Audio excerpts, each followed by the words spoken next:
এখন দাঁড়িয়ে রয়েছি কেশবপুর পৌরসভার ৪ নম্বর ওয়ার্ডে। এখানে কিন্তু প্রায় বলা যেতে পারে যে সব মিলে কেশবপুর পৌরসভায় আ অ ৫০,০০০ এরও বেশি লোকজন কিন্তু পানিবন্দী জীবনযাপন করছে।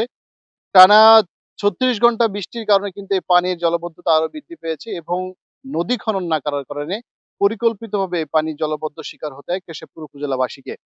প্রতি বছরই কিন্তু এই যে জলাবদ্ধতা এটা কিন্তু একটা আ বলা যেতে পারে যে প্রতিনিয়ত কেশবপুর মানুষকে ভোগান্তির শিকার হতে হয়। কেশবপুরে মানুষ চায় যে যত দ্রুত সম্ভব যে নদীগুলো রয়েছে, নদীগুলো খনন করার ব্যবস্থা করে এই যে জলাবদ্ধতা থেকে তাদেরকে রক্ষা করার জন্য।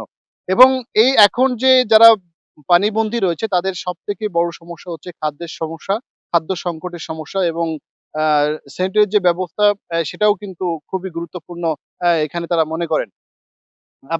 আমি জানিয়ে রাখি আমি এখানকার এসে যেটা জানতে পেরেছি এখানকার কেশবপুর যে আ উপজেলা নির্বাহী অফিসার ছিলেন তিনি আমাদেরকে জানিয়েছেন যে কেশবপুরে আশ্রয়স্থলের জন্য যারা পানিবন্দী রয়েছে তাদের জন্য দ্রুতই তিনি আম আ খাদ্য যে শুকনো যে খাদ্য রয়েছে সেটা ব্যবস্থা তিনি করছেন এবং তাদের যে সমস্যাগুলো তিনি দ্রুত সময়ের মধ্যে তিনি সমাধান করবেন বলে আমাদেরকে জানিয়েছেন এবং আমি এখানকার যে কাউন্সিলর রয়েছে বাবু কাউন্সিলর রয়েছে তার সঙ্গেও কথা বলেছি। তিনিও কিন্তু নিজের উদ্যোগে তিনি কিন্তু এই যে যারা পানিবন্দী রয়েছে তাদের পাশে দাঁড়ানোর প্রতিশ্রুতি আমাদেরকে দিয়েছে এবং তিনি দাঁড়াবেন আমাদেরকে জানিয়েছেন।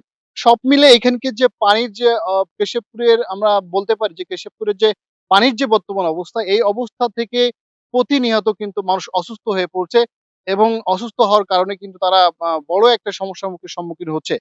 আমরা এখানে যারা পানিবন্দী রয়েছে তাদের আরো একটি সমস্যা রয়েছে। রান্না এবং খাওয়া-দাওয়ার একটা ব্যবস্থা রয়েছে। এখন তাদের কিন্তু চুলার যে ব্যবস্থা ছিল সেটা কিন্তু আপনারা দেখতে পাচ্ছেন। আমি একটু দেখানোর চেষ্টা করি। আমার ক্যামেরাম্যানকে একটু সামনে আসার বলব যে এই যে বাড়িটা রয়েছে বাড়িটার পুরোটাই কিন্তু পানির মধ্যে অবস্থান করছে এবং এখানে কিন্তু মানুষ এখনো বসবাস করছে। এখন কেশে মা প্রশাসনের উদ্যোগে যে ব্যবস্থাটা গ্রহণ করা হয়েছে যে আশ্রয় ব্যবস্থা যেটা করা হয়েছে সেটাও কিন্তু এখনো তো সেখানে ওইভাবে লোক ওঠা শুরু করেনি। কিন্তু যত দ্রুত সম্ভব সেখানে কিন্তু আসলে তাদের নিরাপত্তা স্থানে যাওয়া উচিত বলে আ এখানে স্থানীয়জরা মনে করেন।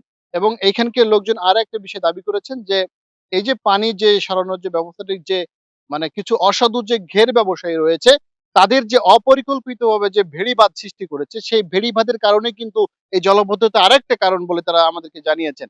তারা চায় যে অপরিকল্পিতভাবে যে ভেড়িগুলো রয়েছে সেগুলোকে যাতে অপসারণ করে যে পানিটা নিষ্কাশনের ব্যবস্থা করে, সেই ব্যবস্থাও তিনি উপজেলা প্রশাসনকে দাবি করেছেন এখানকার স্থানীয় লোকজন। দর্শক আপনাদেরকে জানিয়ে রাখি কেশবপুর উপজেলা কিন্তু দীর্ঘদিনের এই জলবদ্ধতার প্রতি বছরই জলবদ্ধতার শিকার হতে হয় এখানকার স্থানীয় লোকজনকে। এবছরেও সেই প্রায় বলা যেতে পারে যে প্রায় ৫০,০০০ এর লোকেরও বেশি কিন্তু এখন পর্যন্ত জলবদ্ধতার সৃষ্টি হয়েছে।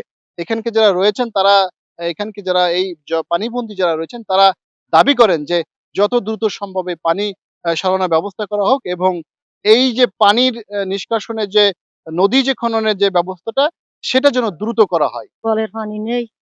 তারপর বাথরুমে তো মোটে যাওয়াই যাচ্ছে না। থাকার ঘরের ভিতরেও পানি উঠে গেছে। রান্নাও করতে পারতেছি না। রান্নাও হচ্ছে না। কলাম না কাল দুপুরে দুটো মুড়ি খাইছি। আর রান্না-টান্না করিনি। আব্বা আমরা একটু থাকার আশ্বারা পালি একটু ভালো পাই কিংবা পেটে দুটো খাওয়া। তাছাড়া কোনো রান্নাঘরে পানি উঠে গেছে, বড় ঘরে উঠার মতো হয়ে গেছে। সেখানে বাচ্চা-কাচ্চা নিয়ে সবাই মিলে কি যাওয়া যায়? এখনো যতদিন থাকা যায় থাকতে লাগে তো। আমাকে সব সমস্যা আছে। সবকিছু কোন পর্যন্ত জল উঠে গেছে দেখতে পাচ্ছেন না তো। পানি কম ছিল আগে, এখন বেশি হয়েছে। পরপর বেশি আসছে। ঘরের ভিতরে পানি, সেই মাথার সমান পানি, ঘরের ভিতরে খাটার পরেও পানি। আমরা থাকতে পারতেছি না, কি করব? সাপ উঠতেছে, বড় বড় সাপ। সেই ভয়তে আমরা কালকে আইছি, কালকে এসে আজকের এখানে রয়েছি। আমাদের খুবই অসুবিধা, আমাদের ঘর-দর বুড়ি গেছে, আমরা হইলো খুব অসহায়, আমাদের খাবার দাবার কিছু নাই। যাই হোক হইলো রাস্তার পরে থাকি আমরা। যাই হোক আমাদের খুব কষ্ট জীবন-যাপন যাচ্ছে, আমরা খুব অসহায় আছি। তো হচ্ছে অনেকদিন ধরে মনে করেন যে এখানে আমাদের থাকার ঘর দুয়ারে পানি উঠে গেছে। রান্না খাওয়া করতে পারতেছি না, বাড়িতে বেরোনো যাচ্ছে না। এই পানির ভিতরে বাচ্চা-কাচ্চা নিয়ে রয়েছি। অনেক সমস্যা। খাওয়া-দাওয়ার অসুবিধা আছে। চাউল নেই, ডাল নেই, কি তরকারি ভাতে কি খাবো? এখন আমরা তো সবাই কেউ কিছু বলিনি, তো আমরা কি করে যাবো? এখনো জানি না। এবার তো মেম্বার নাই বলে তাই কি আমি খাবো কি? সাহায্য করেন। জল সরাতে হবে। আরে ঘর দুয়ার তো নেই, আসেন একটু আসেন। মূলত আপনার নদীর পানি, রূপনগর যে খুলনা ওই ব্রিজের উঁচু, ওখানে এই নদী উঁচু হাতে আপনার ওখানে মুখ তো ছাড়াচ্ছে না, যার কারণে জলবিদ্যুতের অভাব।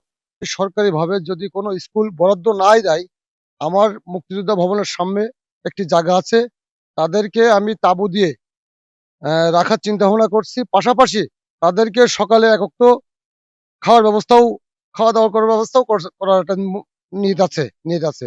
বাথরুমে যেতে পারছে না, প্রায় সময় দেখা যাচ্ছে সাপ পোকর ভাসি বেড়াচ্ছে, তারা ঘর থেকে নিচে লাফ দিতে পারছে না।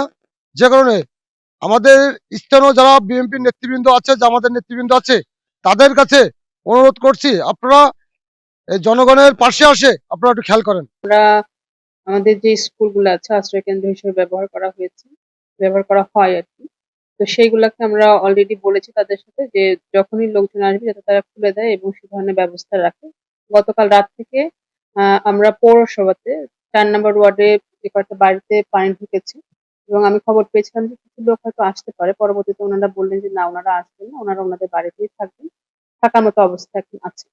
তারপর আমরা আমাদের যে মধ্যশিক্ষা এখানে মাধ্যমিক বিদ্যালয় আছে, আমাদের শিশু কল্যাণ প্রাথমিক স্কুলটা রয়েছে, ওখানে আমরা বলে রেখেছিলাম, তারা সব ধরনের প্রিপারেশন নিয়ে রেখেছে।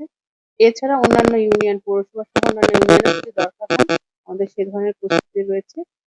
তাদের সার্বিক নির্দেশনা দেওয়া হয়েছে।